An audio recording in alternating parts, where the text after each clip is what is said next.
بے وفا شہر ہے تو جڑا ہوا ہے، گلیاں بے چراغ ہے، موسم ہے تو خزاں کا ہے، دوست ہے تو آستین کا سانپ ہے، آسمان بے رحم ہے، آسمان بے رحم ہے، زمین سنگ دل ہے۔ اتنی عجیب و غریب شاعری ہم نے کی، زندگی سے بھاگے ہوئے لوگ، اور یہ دنیا جو ہے رہنے کے قابل نہیں ہے، عارضی سرائے ہے، گناہ کا گھر ہے، اس سے دل نہیں لگانا چاہیے۔ تو اتنی نیگیٹو اپروچ ہے لائف کے بارے میں، زندگی جبر مسلسل کی طرح کاٹی ہے، جانے کس جرم کی پائی ہے سزا، ایک سزا بھگتنے کے لیے آئی۔ تو میں تو اس شاعری سے بھاگ گیا، میں نے کہا کہ ایسا نہیں، زندگی بہت خوبصورت ہے، جینے کے قابل ہے، دنیا دل لگانے کے قابل ہے، محبوبہ بے وفا نہیں مہربان ہے، دوست قابل اعتبار ہے۔ تو یہ تمام چیزیں میں نے ریورس کی، اور یہ کوئی جان کر نہیں کی، مجھے دنیا اچھی لگی۔ جیسے ابھی شعر کسی نے پڑھا تھا، دنیا اچھی لگتی ہے رب اچھا لگتا ہے، اچھی آنکھوں والوں کو سب اچھا لگتا ہے۔ کیا بات ہے، ساری کتابیں سارے صحیفے مجھ پر اترے ہیں، مجھ کو دنیا کا ہر مذہب اچھا لگتا ہے۔ تو ایک بات میں بلکہ یہاں سے بھی شروع کرنا چاہتا ہوں جہاں پر ختم ہوئی ہے، سید نور صاحب سے۔ تو میرا بڑا جی چاہتا تھا کہ میں سید نور کی فلموں کے گانے لکھوں۔ تو ایک رات میں کسی محفل میں تھا، تو سید نور کا فون آیا کہ کیسے بھائی آپ آ سکتے ہیں؟ میں نے کہا اس وقت تو میں نہیں آ سکتا، رات کے 12 بجے تھے۔ تو میں نے کہا کیوں، کیا بات ہے؟ کہنے کہ کوئی گانا وانا لکھنا ہے۔ تو میں نے کہا اس وقت تو میں نہیں آ سکتا۔ کہنے لگے میں گاڑی بھیج رہا ہوں، آپ آ جائیں۔ تو خیر میں چلا گیا، تو وہاں گیا تو صرف رخسانہ نور تھی، نہ شاہ جی تھے، نہ کوئی۔ ہاں پہلے انہوں نے بتایا کہ امجد دوبی بیٹھے ہوئے ہیں، تو وہ فلم غالباً سنگم تھی۔ تو میں گیا تو امجد دوبی بھی جا چکے تھے، شاہ جی بھی۔ تو رخسانہ کہنے لگی کہ شاہ جی آ جاتے ہیں، امجد دوبی بھی کہتے ہیں کہ جب کیسر صاحب آئے تو مجھے بلا لیں، لکھے۔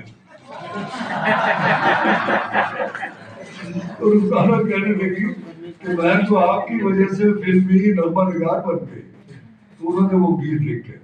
تو خیر میں بڑا لاؤبالی تھا، درختوں میں بھاگنے والا، پودوں میں جینے والا، اور اس زمانے میں ڈائریکٹر کا ایک فلمی میگزین تھا، اس کا ایڈیٹر تھا۔ تو خیر فلمی واقعات تو بہت ہیں، میری آخری فلم کا ایک واقعہ ہے۔ تو سید نور ریکارڈنگ ہو رہی تھی میرے ایک نغمے کی، تو وہاں آ گئے۔ تو کسی نے مجھے بتایا، امان مرزا نے، کہ سید نور آئے ہیں، وہ کہتے ہیں کہ میں اس لیے آیا ہوں کہ نذیر کیسر کا گانا ہے۔ تو میں نے کہا میرے لیے بڑے اعزاز کی بات ہے کہ سید نور میرا نغمہ سننے کے لیے آ گئے۔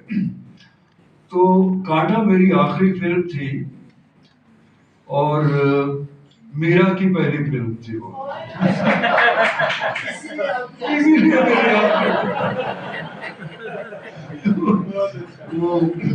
اس فلم میں مجھے بڑے امتحانات سے گزرنا پڑا۔ امان مرزا میرے بڑے دوست تھے، ڈائریکٹر جو تھے، تو وہ کہتے تھے کہ سید نور صاحب کو پتہ ہے کہ میرا کا تلفظ بڑا غلط تھا، بہت خراب تھا۔ تو مجھے ڈیوٹی دی گئی کہ اس کا تلفظ درست کیا جائے۔ تو میں نے 2-3 دن کے بعد امان مرزا صاحب سے کہا کہ مجھے اس ڈیوٹی سے فارغ کیا جائے، ورنہ میرا اپنا تلفظ خراب ہو جائے۔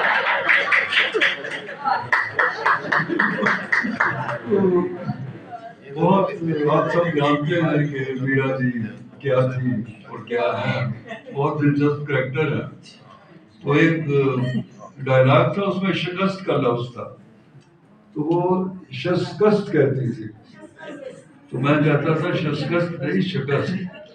تو کہتی تھی آپ کو کیا ہو گیا، میں شکست ہی تو کہہ رہی ہوں.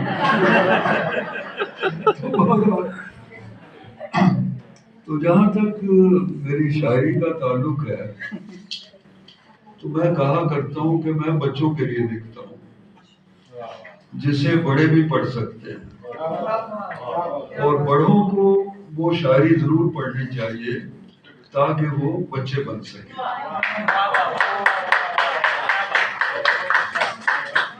وہ ایک آیت ہے کہ آسمان کی بادشاہی میں بچے ہی داخل ہوں گے. کرائسٹ نے کہا تھا، انجیل میں ہے کہ آسمان کی بادشاہی میں بچے ہی داخل ہوں گے. تو میں کہا کرتا ہوں کہ شاعری کی بادشاہی میں بھی صرف بچے داخل ہو سکتے ہیں، اور آسمان کی بادشاہی کا دروازہ بچوں پر زمین پر کھلتا ہے.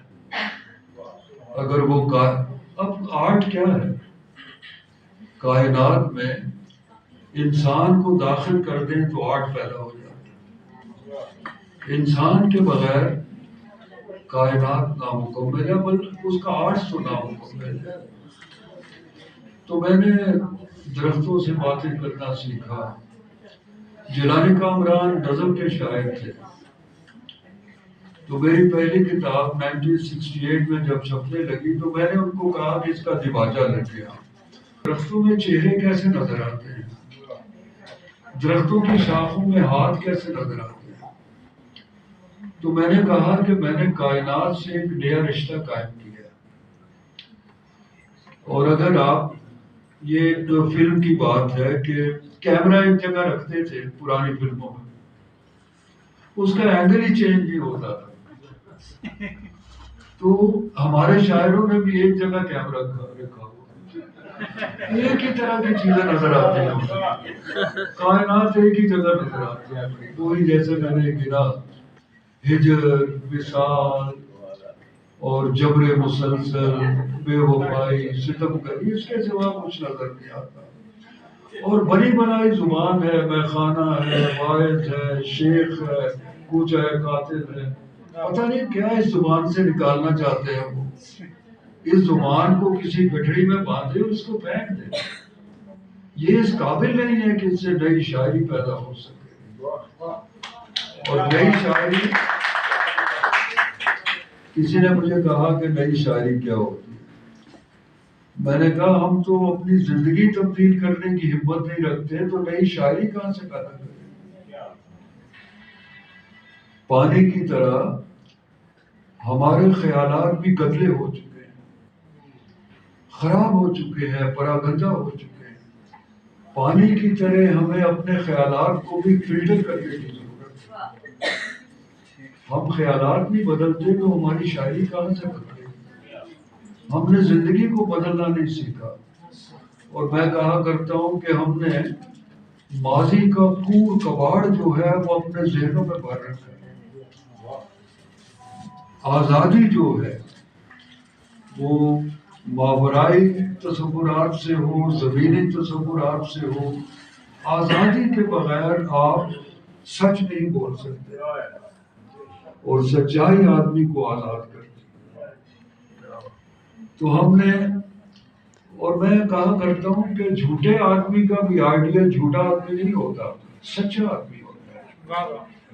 ہم سچ بولنا، سچ سننا پسند کرتے ہیں، لیکن ہماری زندگی، ہمارا معاشرہ جو ہے وہ جھوٹ کی بنیادوں پر کھڑا ہے. اس لیے اتنا غیر، اب ارسطو نے کہا تھا کہ جس ملک کی موسیقی بے لے ہو جائے وہ معاشرہ بے لے ہو جائے. تو ہم نے اپنا توازن گنوا دیا. ہم، وہ ایک پرانی بات میں کہا کرتا ہوں کہ باہر بھی دریا اسی کو نظر آتا ہے جس کے اندر دریا ہوتا ہے. ہمارے اندر دریا نہیں ہے. وہ کوئی جیسے اب ہمارا راوی ہے دریا تو نہیں ہے، جوہر ہے، ایک نالا ہے. تو ہم نے اپنے اندر بھی شاید اس طرح کے جوہر پیدا کیے ہوئے ہیں. تو وہ صاف شفاف پانی کی ضرورت ہے، اس کے بہنے کی ضرورت ہے. تو پھر باہر بھی ہمیں دریا نظر آئے گا. جب ہم کسی باغ میں داخل ہوتے ہیں تو وہ باغ بھی ہم میں داخل ہونا شروع ہو جاتا ہے. لیکن فرق ہے، باغ نے اپنا پھاٹک کھولا ہوا ہے لیکن ہم نے اپنے پھاٹک بند کیے ہوئے ہیں. تو ہمیں اپنے پھاٹک کھولنے چاہیے. ہمارے چھوٹے چھوٹے سے پرابلم ہیں، چھوٹی چھوٹی سی چیزیں ہیں، مذہب ہے، زبان ہے، صوبہ ہے، اور فرقے ہیں، اور پھر اس میں بھی چھوٹی چھوٹی ذاتیں. اتنا تقسیم کیا ہوا ہے ہم نے اپنے آپ کو کہ مکمل انسان کہیں دکھائی نہیں دیتا. میں نے اپنے ایک دیباچے کو شروع کیا تھا، اے شام ہم سخن ہو کر دیباچہ. اس کا پہلا پیراگراف ہے کہ آدمی اپنے منتخب کیے ہوئے لفظوں سے مجسم ہوتا ہے. اب منتخب کیے ہوئے لفظ کیا ہیں؟ ہمارے خیالات. بدھا نے کہا تھا کہ جیسا آپ کا خیال ہوتا ہے ویسے ہی آپ کا چہرہ ہو جاتا ہے. اور میں نے اسی دیباچے میں لکھا کہ جب ہم پیدا ہوتے ہیں وہ چہرہ تو ہمیں فطرت نے دیا ہوتا ہے، لیکن جس چہرے کے ساتھ ہم مرتے ہیں وہ ہم نے خود تراشا ہوا ہوتا ہے. وہ ہمارے خیالات تراشتے ہیں. تو بہت شکریہ، بہت اچھا لگا سب کے لیے. تو ایک نئی غزل میں آپ کو سنا.